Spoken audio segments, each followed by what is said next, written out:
İyi düşünmelisiniz Ozan. Ne kendini, ne Azad'ı, ne Alişir'i zor durumda bırakma. Kararını kendin vermelisin. Eğer ileride bu evden çıkacaksan, Beritan Drejan'a uzak olduğu kadar yakındır. Hem Beritan Azad'ın yakın arkadaşıdır. Yusuf da onlar gibidir. Gençtir, yiğittir.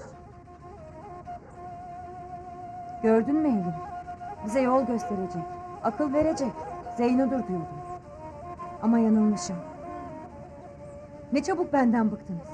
Ben evimdeyim. Zeyno'ya kırılma, Zeyno'yu da kırma. Kendin karar verirsin diye söyle. Hem senden bıkan kim?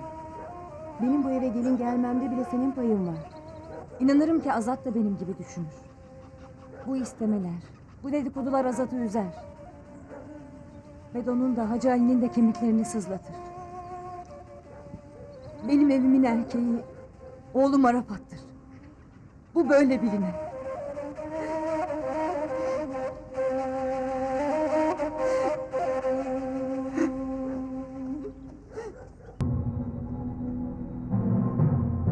Azat ağamın yanımıza gelip gidin bu işi halledin diyecek hali yok ya.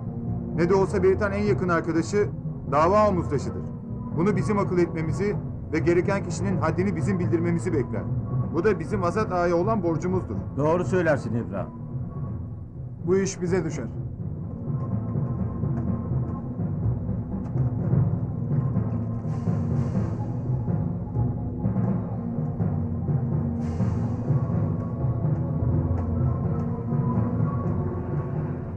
Selamünaleyküm.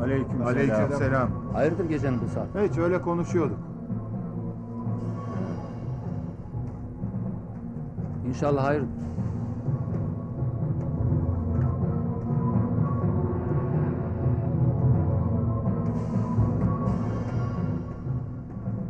Azat! Azat! Azat! Hacı Ali Hakk'ın rahmetine kavuştu. Bazıları meydanı boş sanır. Drejan'ı daha fazla başsız bırakma Azat! Daha fazla başsız bırakma! Niye böyle konuşursun Sineği? Bazıları kendi başlarına hesap sorma peşindeler Azat. Buna meydan verme! Kimi kastediyorsun Sineği? Kim kimden hesap soracak? Bak Sineği. İyi bilesin ki Drejan başıboş değildir. Her şeyi kafana takma. Hele sen git rahat uyu.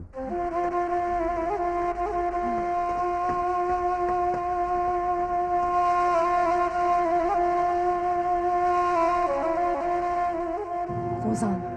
Hacı Ali'nin yiğit gelini Zozan! Ben Mehmet'i unutmadım. Sen ne çabuk Bedo'yu unuttun. Arafat'ı boynu bükük bırakma. Azat'a sonra koyma. Herkes senden hesap sorar. Drejan senden hesap sorar. Duyuyor musun beni? Duy beni. Duy beni Zozan. Azat. Zine.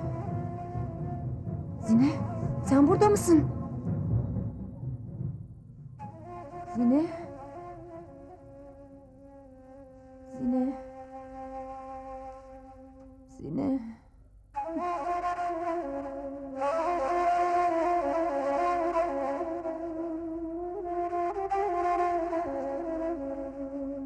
Azat!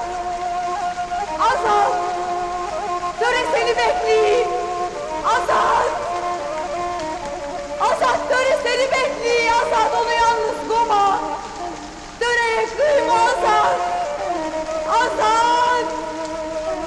Azat töre seni bekliyor! Azat onu yalnız koma! Azat onu yalnız koma! Azat!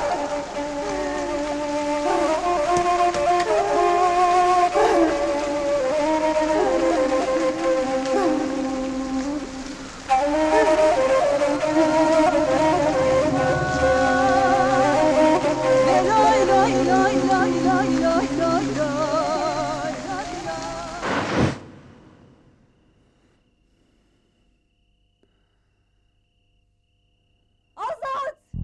Kendine gel Azat! Kendine gel! Töreyi düşün! Beni düşün! Kendine gel! Azat töreyi düşün! Töreyi düşün Azat, kendine gel!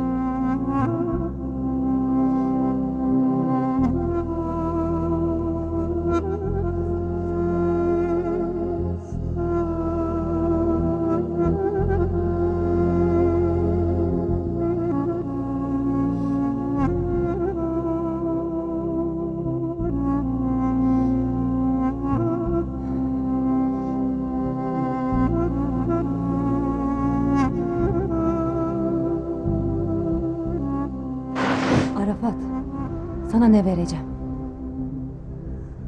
Bu dayının dizindeki hatıradır. Bunu hep koynuna takmanı isteyen.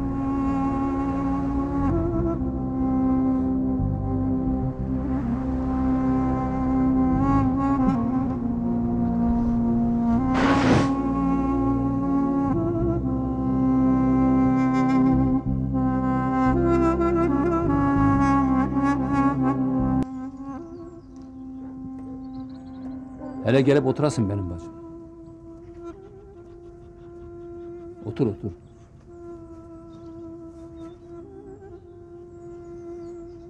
Ben bacımı tanırım. Ben bacımı bilirim. Benim bacımdan güzel bir gelin var mıdır Direjan'da? Ama etrafta söylentiler vardır. Bu söylentiler dedikodu gitmesin. Ya bıçak gibi kesip atacağız ya da burada açık açık cevap vereceğiz. Ben seni düşündüğümde bizzat bana ağır ve zor gelen düşüncelerimi sana aktaracağım. Bu söylentilere benim en yakın arkadaşım Beritan ailesi de katılmıştır. Bunlara cevap vermek benim için zordur. Herkes kapımıza gelebilir ve gelecektir de. Dedim ya, ya burada bu kapıyı kapatmalıyız ya da açık bırakmalıyız. Yaşın genç. Sana illa amcamın evini bekle diyemem. Arafat da babası gibi yiğittir. Eğer her şeyde Arafat düşüneceksen, bilesin ki Arafat da yalnız değildir. O hepimizin çocuğudur. Bitti mi diyeceklerin? Bitmiştir. Seni dinleyen. Bir gün beni yanına oturtup doğru dürüst benimle konuşmadın. Hep ardında gözü yaşlı bıraktın. Şu an söylediklerin sanki Zozan bacına değil başkasınadır. Ya sen beni hiç tanımamışsın ya da beni deniyorsun. Benim ocağım tütmektedir. Arafat babasının yerindedir. Kararım kesindir. Zozan bacının etrafındaki her dedikodu, söylenti kesilmelidir. Bu konuda kararlıyım. Hiç kimseyi karşımda görmek istemiyorum. Azad'ı bile. Sen Zozan'ı tanımamışsın.